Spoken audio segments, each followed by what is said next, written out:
அனைவருக்கும் வணக்கம். நான் உங்களுக்கு இன்றைக்கி கருப்பு உளுந்தங்களி எப்படி எளிமையாக செய்கிறதுன்னு செஞ்சு காட்டுறேன். இதுக்கு 2 ஸ்பூன் கருப்பு உளுந்த மாவு, 2 ஸ்பூன் வெல்லம் எடுத்துக்கிறேன். இந்த 2 ஸ்பூன் வெல்லத்துக்கு அந்த கப்பால் 2 கப் தண்ணி எடுத்துக்கிறேன். இதை அடுப்பில் வச்சு கொதிக்க வச்சு வடிகட்டி வச்சுக்கிறேன். பாகு பதம் தேவையில்லை. சாதாரணமாக நல்லா அந்த கட்டிகள் இல்லாமல் நம்ம கொதித்தாலே போதும்.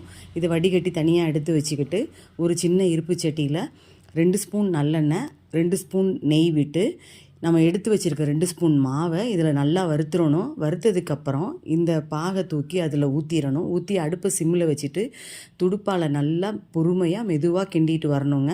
இப்படி கிண்டினோன்னா நமக்கு நல்லா அது சட்டியில் ஒட்டாமல் உருண்டுக்கிட்டு அழகாக வரும்.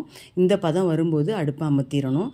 இந்த மாதிரி உளுந்தங்களி ரெடி பண்ணி வச்சு பெண்கள் மாதவிடாய் வர்ற காலத்தில் நம்ம 5 நாளும் காலையில் அதை சாப்பிட்டோம்னா ரொம்ப நல்லதுங்க. செஞ்சு பாருங்கள். இந்த வீடியோ பார்த்ததற்கு மிக்க நன்றி.